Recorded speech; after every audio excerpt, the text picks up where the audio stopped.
I don't know, the first time I saw this film, I thought, how am I gonna sleep tonight? I feel like you might be having a similar experience. Because, like, how are we supposed to go about the rest of our week like it's normal? I hope you talk about this film, and I can't wait to talk about it with you. Please help me bring out the director of this film, Dan Farah!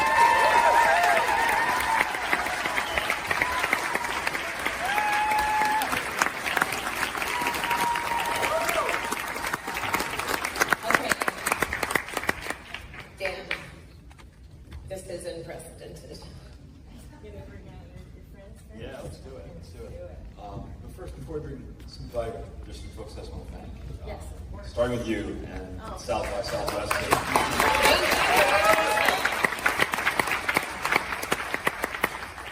Thank everyone here for coming out, and I hope you enjoyed it. I want to give a huge thank you to all the interview subjects who bravely participated in the film and put their trust in me. A lot of them are here today. Some of them obviously are coming up now, but had a lot of help and support behind the scenes, and I'm grateful for all of it. I want to thank my fiance, Allie Feinstein, who definitely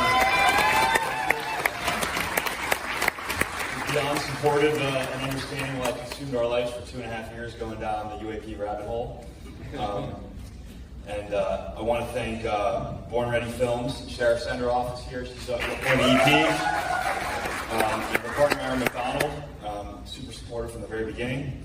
Some key members from the production team are here that were in the trenches with me daily. I want to call out Colin Frederick is over here somewhere. So, the line producer, and wore a lot of hats on this film. Couldn't have done it without you, buddy.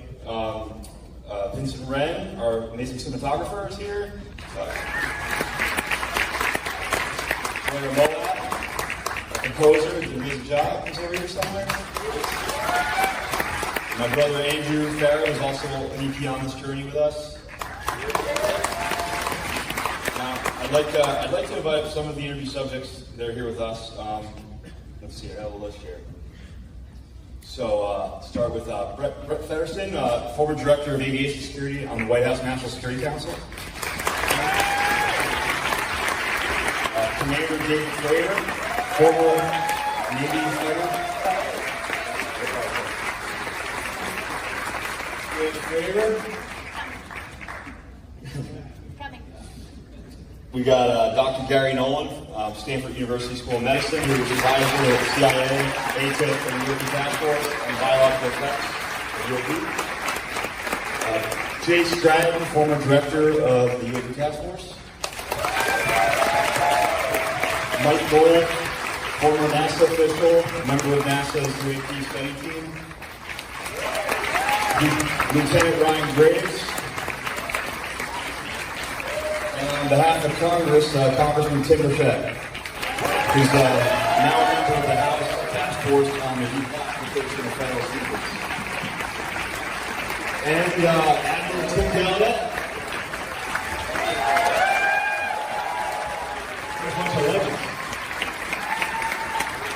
So before we start this Q&A, there's other people in the audience that were in the film. We only have so much room up here, so I'd love for everyone to stand up just so we can give you a round of applause.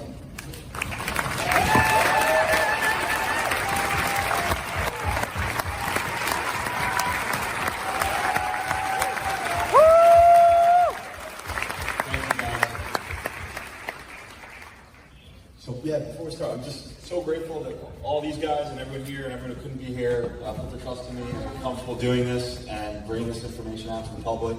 Couldn't have done it without you guys, and yeah, it means the world to me. So. All right, let's get this started. Obviously, this is unprecedented. It's groundbreaking. Thank all of you for participating in this film, and Dan for making this film for us.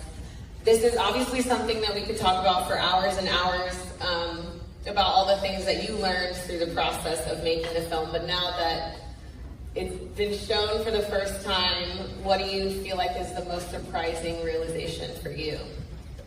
For me, I would say, despite the fact that this is clearly a very serious situation and there's tremendously high stakes and leadership from both sides of our government, both political parties, are clearly on board, taking it seriously. Despite all of that, the public is largely very unaware and totally in the dark.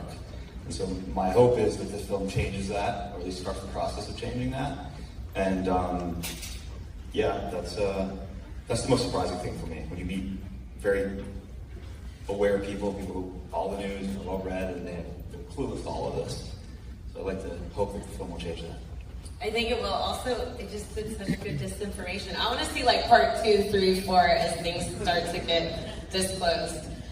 Jay, thank you for being here and for making so much history behind the scenes and everything. I know you helped so much in the process of making this documentary. Can you say a little bit about how it feels seeing, you know, a plan that you really like pushed into motion and all the hard work finally come to light in the public way? Sure, on the big screen here at South by Southwest. Wow. And this is for all of you, and this is for humanity. And thanks, Dan. So, very important message, and I'm so proud to be a part of this and bringing this to you and really kind of turn it around on you, right? It's in your hands. Lots of time over the years, countless hours with Congress, with the executive branch, pushing this message forward. And what I want to say is, in those countless hours, I have given them information. I've given them not only the existence of non-human intelligence, but the address to go look to see it. And they were denied access. So, with your help, and your help, let's keep this forward.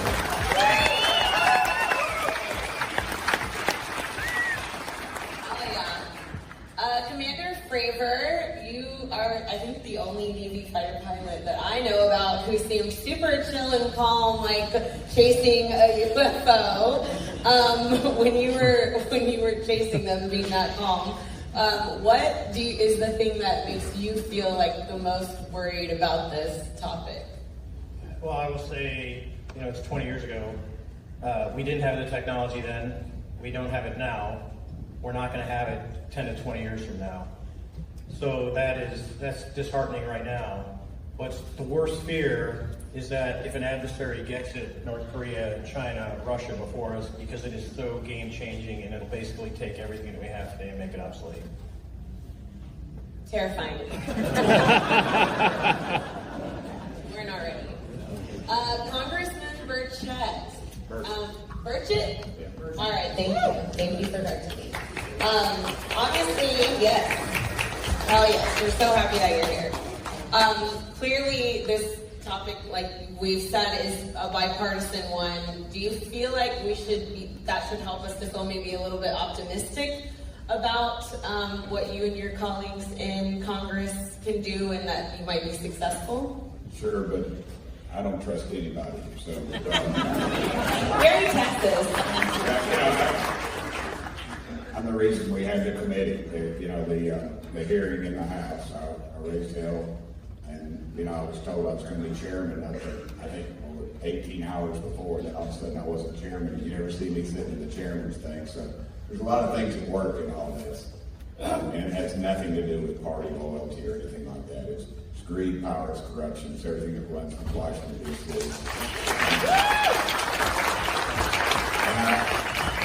And I am one of those crazy Christians in the world. I mean, I'm a fundamentalist. I believe Jesus died on the cross for my sins, and I don't hate anybody that doesn't. But wait a minute, I'm not going to have an offering or an altar. But I just, I've said this before, and I'm going to say it one more time.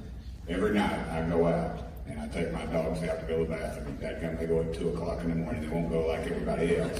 And I look at those stars, and I think, wow, the light from those stars left there before the time of Christ. And the vastness of God's great universe. It's more than I can comprehend. And I just, I don't fear him. I think it's just another one of God's creations. And I'll go to my deathbed thinking that. And I thank you for making this wonderful film, brother. Do not trust Washington. As we say in East Tennessee, it is crooked as a dog's leg. And the polling show that more than half the people in this country think we're not alone. And guess what? Oh, NASA wants to study it. CIA wants to study it. You know what that means? More of your money. They already got it. Tell them to turn it loose. Tell them to turn it loose.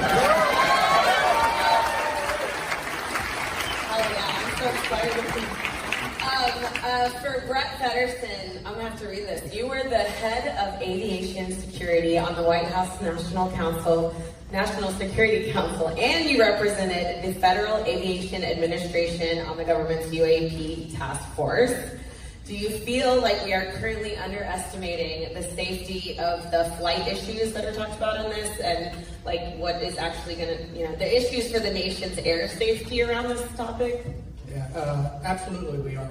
I think history shows we underestimate quite a few things until they really kind of creep up on us, like 9/11, and then we're realizing, oh, we've missed all the signs all along. And so thanks to Dan for starting the conversation. I think, December with the drone incidents we had in New Jersey, all across the country in the last couple of years, and the fact that we've been trying, and Jay was big to pilot this, trying to get commercial pilots to acknowledge that they're seeing stuff and then report it back to the federal government. We've got a long way to go.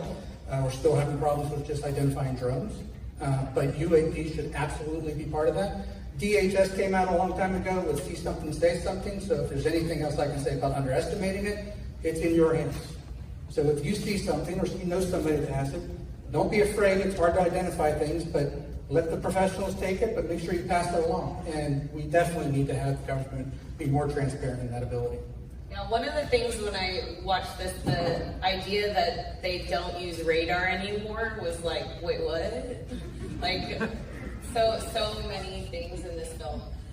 For Lieutenant Ryan Graves, you've made it a personal mission to really publicize the air safety concerns that were presented.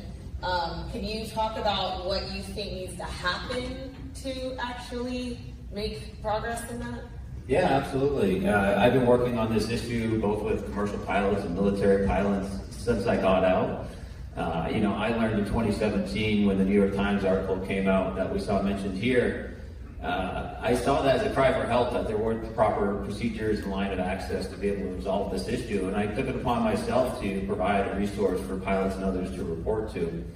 And what's very clear to me is that this is an ongoing issue for them. They have to deal with this in the course of their professional duties, and they don't have the proper tools or mitigation processes in place in order to deal with this. And so they're left out there on the front lines dealing with something that can be quite disturbing and quite powerful to people. And they essentially have to keep it to themselves without being able to share that or pass it to someone that can help resolve it. And that's what I'm working on. We need to have standardized reporting across the United States, both for military and commercial pilots as well as civilians. We need to have the proper resources behind that reporting system to be able to investigate, run down, and potentially advance the conversation about what we're seeing in the skies and provide those safety reports to pilots so that they can accommodate them and be prepared for them when they first see them. And I think this film that Dan put together is going to have a great impetus on removing the stigma that prevents a lot of those pilots from reporting as well.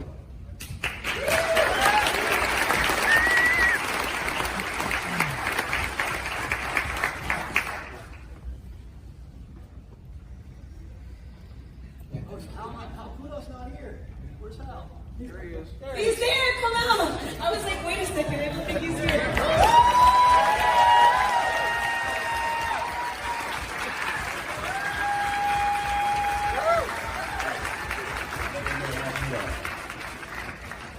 My next question was for you. Since you have been the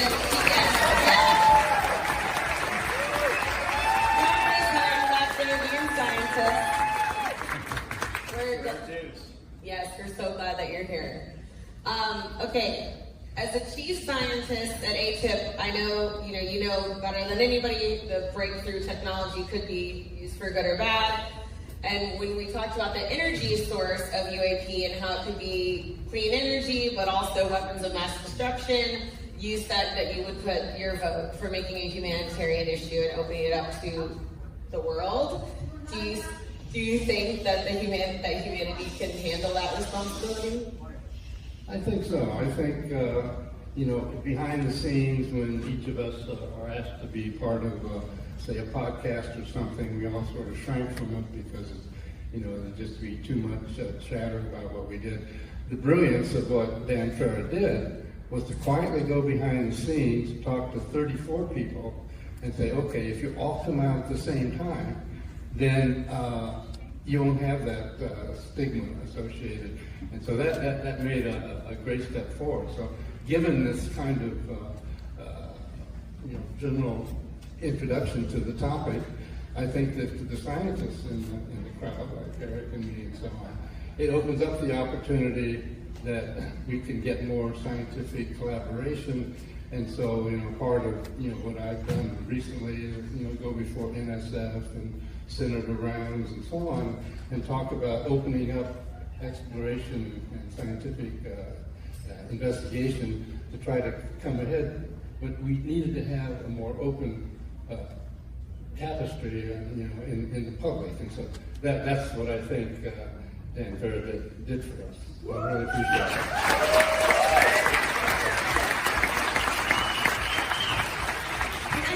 Just take a little bit of step away from the screen for me. I know you're making my projectionist nervous. Dr. Nolan, can you speak a little bit about some of one of the things I had never heard anything about was the biological effects that have been seen from people who've interacted with the press and how it's made these biological changes on human beings. What are you hoping that comes out of the public being more aware about that piece of information? Well, I think the first part of it is that, you know, our servicemen and women and intelligence community operatives are being put in harm's way often at, even though they don't even know what's being done to them. And that offends me deeply as a scientist and somebody who works in medicine regularly. I mean, it was basically how I got brought into this, was being shown the kind of data that had people who clearly were harmed. You just can't argue with it. And what was fascinating was, and this sort of gets back to the theme of stigma, when I approached some of my dearest colleagues at Stanford saying, hey, here's this data, I've been allowed to share it with you, and they asked, well, how happened? I said, well, it was UFOs. Oh my God, it was like, I'm sorry, I have something to do. But what was fascinating, though, and I think that this film is really going to help that, is this put together a consistent story told both with emotion and facts. And the facts aren't just these events happen, but here are the conclusions that we have actually dared to come to about what they are. And that's going to help me trying to convince my colleagues, both at Stanford and through, say, the Soul Foundation, the other things that we're doing, to feel more comfortable to come forward themselves. So this has done a great service, I think, Dan, what you've done here, not just to the community at large, but to the academics that I try to serve.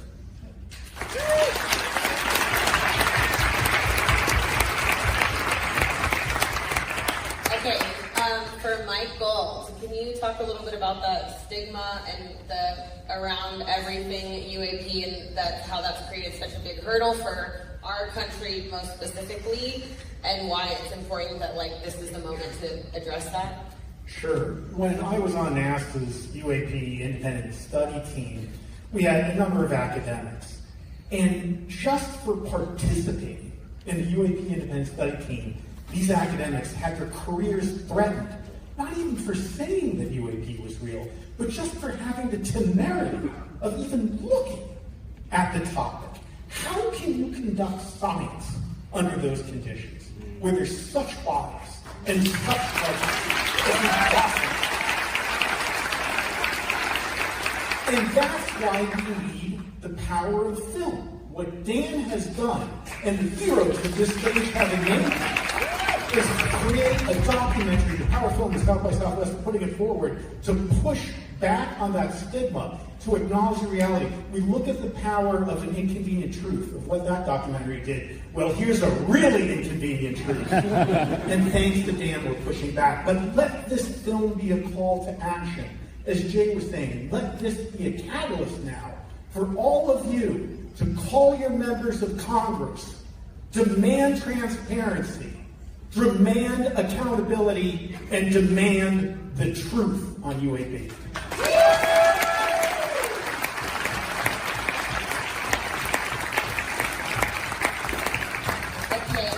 Tim, Gallaudet, we've spoken a lot about, obviously, everyone was very aware of the UAP activity in the skies, but as the Navy Rear Admiral and the former Chief Oceanographer, which is the coolest job of all time, I think your expertise is more focused on the seas, and part of your testifying before Congress was about that. Can you talk a little bit about what you think should happen next with regards to that, and if you think what is happening down there is as shocking as what's happening up here and we just don't know yet? Well, exactly. We have observed UAP in the oceans, but the oceans, as I said, are so unexplored. If we only amp up the amount of research we're doing in the oceans, we're bound to learn more about UAP. And actually, that is what I'm making a call for right now, is that we have a large American ocean science enterprise with many ships that universities own, as well as research institutions, and they operate drones and satellites to study the ocean. I think that whole enterprise needs to get around and take seriously researching UAP, in addition to others like the space science enterprise. I think our whole American scientific enterprise needs to get behind this and take it seriously. And the one thing I've called for is I've engaged the new White House science advisor, a friend of mine, and I've asked him to put UAP research as one of the top items in the annual White House R&D priorities memo. And something the White House does every year, and when they do that, every agency has to follow it. And that's how we're going to get agencies like mine, the National Oceanic Atmospheric Administration, as well as NASA and the DoD, to have a whole of government research approach to UAP. Now, let me just say, Dan, thank you for this, and thank you for keeping that comment in about the Super Walmart. I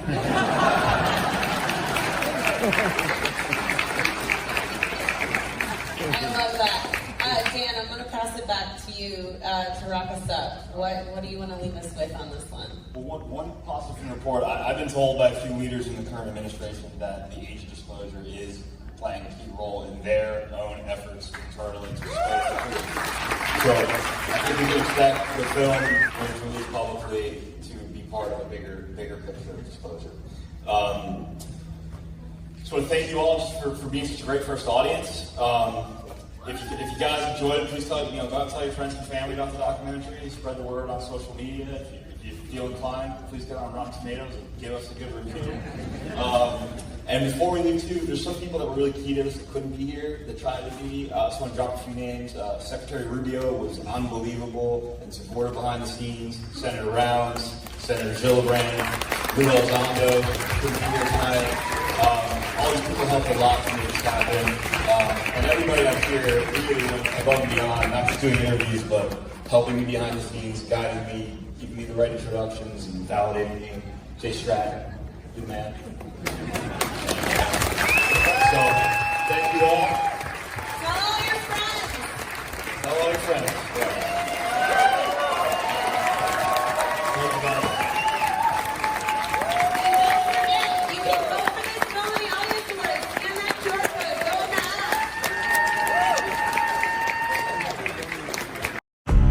The American people are ready to receive the truth.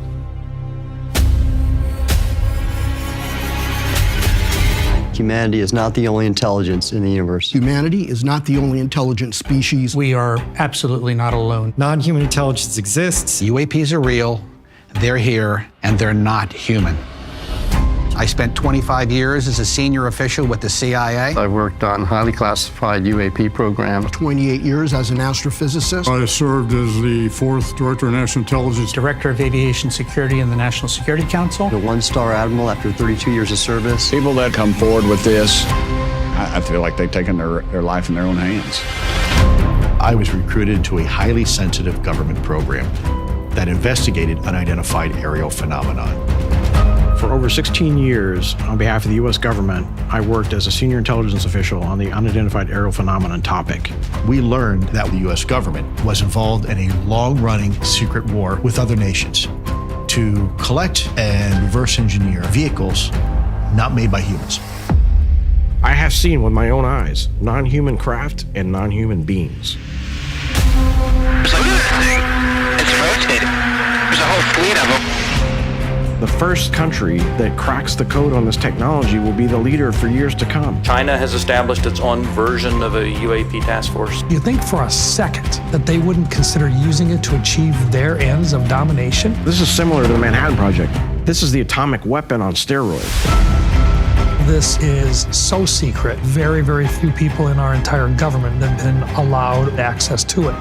Even presidents have been operating on a need-to-know basis, but that begins to ramp out of control. It's not acceptable to have secret parts of government that no one ever sees. You better be careful about a government that doesn't trust its people, because there's no telling what they'll pull on you. This is the biggest discovery in human history. You had information being locked away that could change the trajectory for species. It has so many beneficial impacts, including clean energy. We should have disclosure today. We should have disclosure tomorrow. The time has come.